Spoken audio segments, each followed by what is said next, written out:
Canberra Sands on the coast beyond Rye is one of my favourite locations. In summer, the beach can be crowded with holidaymakers. On other days, I might be the only person in miles of open space. It provides me with endlessly fascinating problems of conveying something which is about nothing more than emptiness.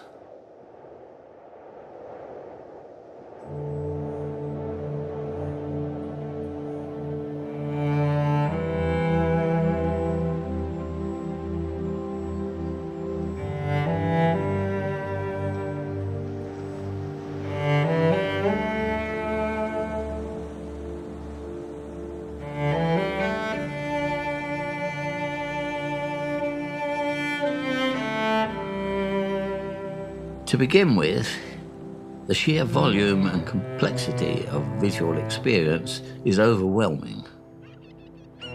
The eye scarcely knows where to begin, so the tendency is just to copy, and this is valuable, like learning a vocabulary before learning to speak.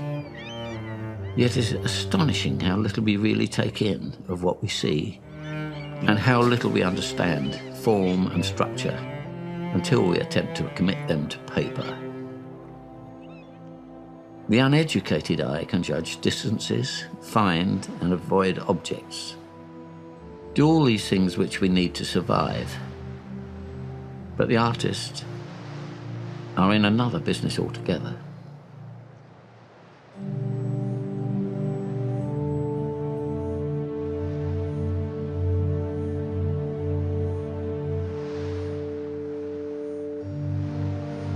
As a boy, I would spend hours down on the river at Woolwich, fascinated by the beautiful old boats, and watch the engineers lovingly tend the polished brass of their engines.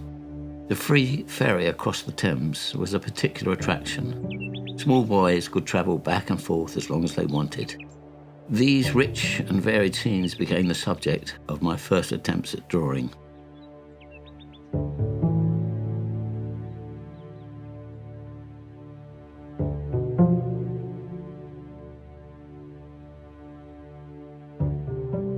For my 12th or 13th birthday, I was given a set of dozen small tubes of oil paint, which I used on bits of cardboard until my supply ran out.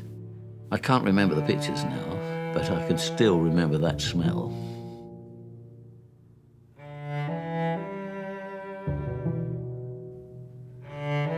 My life seems to have been a series of cycles, sending me back to something which had been a profound effect on me years before.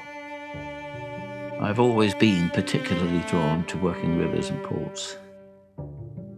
Living near the sea at Canberra Sands as I do now, I am confronted by nature's 1,000 different aspects and moods. The problem presented by the simple seascape, which is about nothing more than light and space, I find particularly intriguing. While my painting has continued to develop, my subjects have not changed much at all. I continue to be moved and excited by my surroundings, still surprised by the combinations I see before me, by shapes, colours and textures I've never seen before. Looking is what makes you grow, practice what gives you skill, and endless trial and error is what makes you a little bit cleverer each time about what you want to say.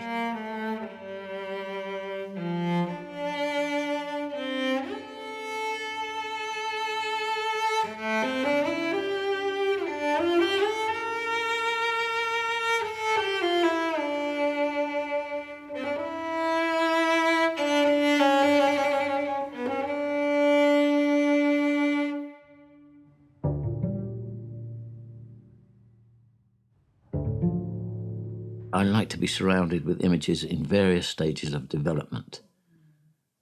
The paintings cross-fertilise each other. Ideas in one can infect another. Nor is there any fixed sequence for each board or canvas. I chop and change my paintings at an alarming rate. Some are shelved for long periods, others are discarded, only for the idea to be picked up again years later. I will sometimes start 3 or 4 versions of an idea, taking each in a different direction, towards a different interpretation.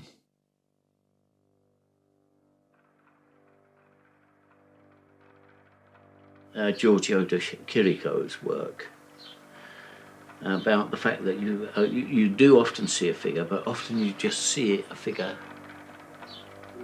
the shadow of a figure in these mysterious things of his. And the perspective is slightly out of sync sometimes. It gives you an incredible feeling that something is about to happen in these paintings.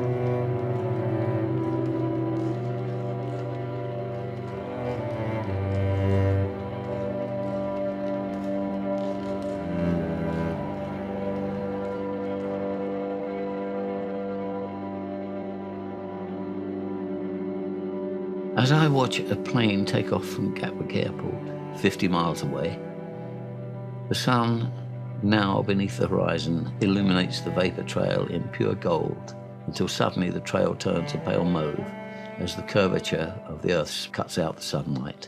Once more, I become aware of this sphere we live on, spinning away from the light.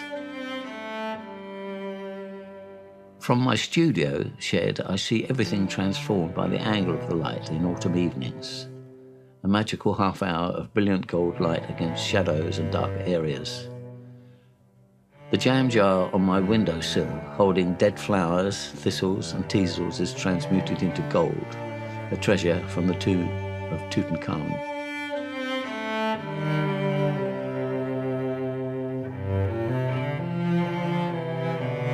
And then, as the light fades, different shades appear, gold turning to beautiful mauves and browns, dramatic contrast reduced to subtle harmonies, the explosive sound of a huge orchestra dwindling to a gentle sonata of greys, mauves and pinks.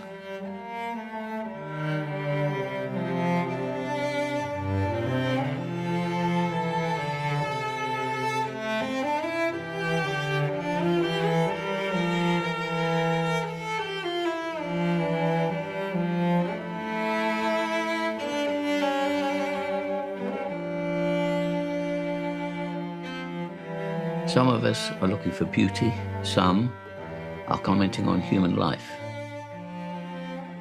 We're all, to some extent, misunderstood by our contemporaries, yet we have no choice but to follow our own star, to pursue that holy grail which we believe is there to be won. Even after all these years, and I've been painting for more than 60 years now, I still find every new picture exciting, including the ones I paint in order to pay the rent. I'm never certain what course a painting will take. Will it turn out promising and be worth returning to? Will I finish it quickly? Will I discard it for being overworked or unworkable? I can never tell. But one thing is certain, it will give me a great deal of pleasure on the way. The more I discover, the more there is left to discover.